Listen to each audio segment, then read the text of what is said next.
Assalamualaikum warahmatullahi wabarakatuh. Ashama arkafuun irrana amantaa biraati isiniin jecha. Arrallee egaa akka godhaa jiranne agartanii bal'oo jechuudha. Barbaanne jibbaanne wallahi du'aayyoo nu guutan malee akkaataatti harka nu dhabne abdii jechuudha. Mee xiqqishullee taatu isaan mararu amma isiin faan caaltu akka jettee akka itti wayii waatu ni agarta. Yaa bal'oo. Wallahi wanni biraa wanni si waliin jirtu akkamta yeroo waa'ee isaa waa'ee wanni kana ilaalee imimmaantu na qaba barbaannee dhabnee bakka inni jiru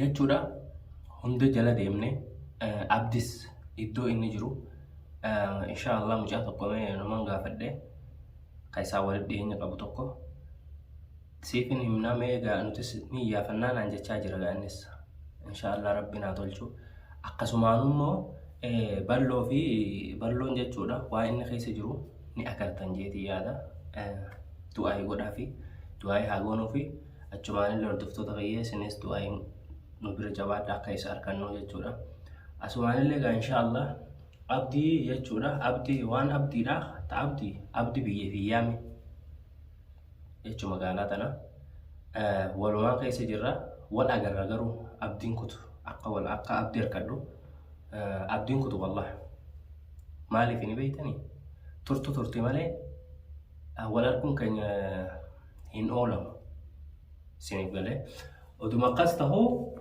achirraanoo dabrii caaltuu jechuu ati immoo qaalitti gurbaa kana bal'oo kana maa gadi hin deefne maaliif yookaan maa gadi hin baane yoo isa sodaatte maaf nutti isin deemne si iyyaafachaa jirra kaa isin iyyaafachaa jirra isinilleedha okay hayyee haa ta'u akkas abdi booddee teeti waan si mutatu ni beeytaa dura kisi abdi hojii akkatti haala waan taane isarra daleetu kana amma hidhanii ono miilli raakutamu jira hidhaa isaaniitiin jechuudha sammuu isaatillee gaa namni tokko sammuu nama waan nama taatu ni beeytanii yeroo du'aa akkatti nama godhanii du'aadhaan nama fajaajisan namni hin beekne hin jiru kana haa ta'u arra oluu achi deemne wallahi ganda kana gandi nu jalaan beekne hin jiru osoo abdii barbaadu jechuudha miila kiyya hunda dhukkube achi dalagaa hatta dalagallee yeroo sa'aan dabarteetiin iddoo dalagaa seene iddoo dalagaa jira odoo akkas ta'u waan hin taane jechuudha gaa biyyi tun biyya shiftaati gaa ni beeytanii oduma akkas ta'u immoo barbaada kee itti jirraa jechuudha barbaada abdii akkumatti fufetti jira addaan hin dhaabbatu barbaanni keenya wareegama fedhi kafallee abdii argachuudhaaf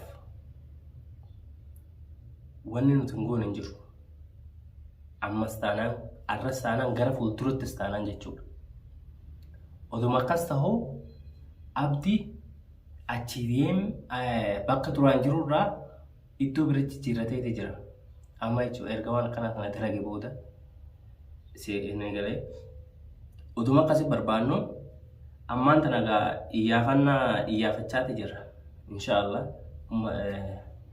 ummata keenya ummata oromoo bakka jirtanitti du'aayii godhaa akka isaan wal argannu bal'ollee du'aayii godhaadhaa fi inshaallah rabbiin galtee isaan biraa jiraatu isallee barbaanne itti buunee dhabne itti barbaadaa jirra ammas irra barbaadaa itti jechuudha akkuma itti fufettee jira barbaanni keenya inshaallah yeroo xiqqoo booda yoo rabbiin jedhe ka argannu ta'a akkasuma du'aayii nu godhaa du'aayii ittiin nu fufaa isiniif galee dhaadachaatu jiranii achirratti hidhanii gaafunoo akka nu malee namni hin jirre akka nu malee namni hin jiru jechuudha amma akka isaan yaadan sanitti jechuudha isaan malee akka namni magaalaa kana keessa hin jirre yookaan addunyaa kanarraa akka hin jirretti itti fufanii wanni godhanii akkasii nama qixaaxaa jiran. San bira dabre kan lafaa hafee miidiyaarra ol baasan. Haqa namaa kana beeka gisee baasuu ka'e rabbiin kun akkuma godhees ol si baasa. Isin galee abbaa ilmaaniiti inni kun abbaa ilmooti abbaa isin galee abbaa ilmooti achirraanoo deebi abbaa ilmooti isinis haadha ilmoo otuma akkas ta'uu baakee amma dhaaluma jechuun namnummaan nama shakkisiisaa jira. Wallahi amma namaa shakkinee jira. Maaliif yoo ka'etu taate kunoo namni si wajji nyaataa deebii si nyaata. Tole hayyee rakkoo hin qabu tasanii yoo rabbi namarraa eege malee namni firraa eegee hin danda'u. San hin dabri insha Allah balloo jechuudha barbaanni isaa akkuma itti fufetti jira. Ammas namoonni hedduudha amma gaa namni wanni jechuudha as yaa'aa jiru harkaa jiru jechuun lafa jalallee warri barbaadaa jiru jechuudha. Warra asirratti olitti osoo asirratti hin bahin oda asirratti ol hin baane qabnee sirbinaa jaaniiti namoonni hedduu miilaan barbaadaa jiran jechuun karaa lafaatiin inshallah akkas haa ta'u du'aayin godha du'aayitti nu jabaadha. Hordoftoota ballootis du'aayiidhaan bira dhaabbadhaa balloo inshallah faamiliin teenya faamilii kiyyas akkasumas ummanni Oromoo bal'aan du'aayiidhaan kan bira dhaabbattan ta'a inshallah du'aayii teessaniin galma ni geenya jennee abdii qabna. Yoo isin nu bira hin jiraanne galmi nuti geenyus hin jiru. Isin galee wata akka yoo halaalumaa asumarraa yoo waliin gartee wajjin jiraanne malee wanni hin qabu jechuudha. Ummanni Oromoo bal'aadha bakka jirtanitti du'aayii nuuf godha du'aayii godhaadhaa fi akka gartee harka uummata diina kanaatii bahu. Nutis karaa keenyaan akkuma itti fufetti jira barbaanna keenya akkuma itti fufetti jira. Amma saddan dhaabni abdii sin kunnu abdii sin murannu jechuudha. Waa'ee abdii muraa keessa hin jirru. Inshallah Rabbiin ni danda'a. Numa agarra guyyaa tokko balloo abdii jechuudha. Abdii numa agarra gaa maal jenna? Gizitaan asiin kun naataan asiin nu dhufti. Isin gala inshallah akkuma itti fufetti jira waa'een balloodha. Balloo inshallah maa guyyaadina du'aayii bichaa godhaadha. Du'aayii bichaa godhaa fi akka isaanillee wal harkannu du'aayii nu godhaadha.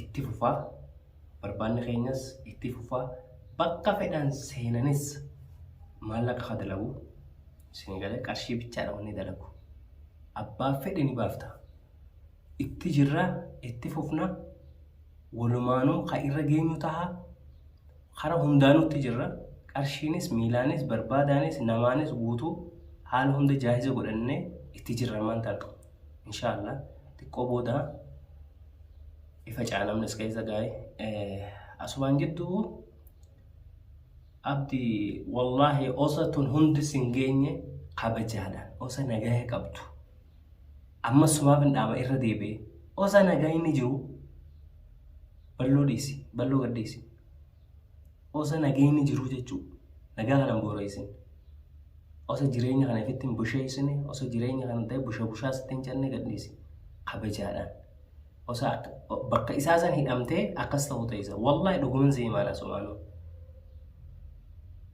si galee dhugaa jirtuun sitti hima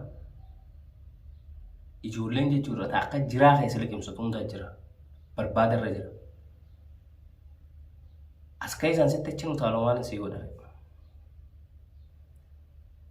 wanni godhu jiru kan hin godhu immoo gaafa isa harkadhe bichaadha kan isa ilkeenyaadhu inshallah taakasiitii ummata kiyya qaqqaalii oromootii qaqqaalii du'aayiidhaan nu bira dhaabbadhaa du'aayii godhaa fi akka gartee waan tun irraa dhaabbattu inshaallah jabeenya isaanii achirratti agarsiisu jiranii isaa fi abdii fi qaallattiin sunillee caaltu jechuudha.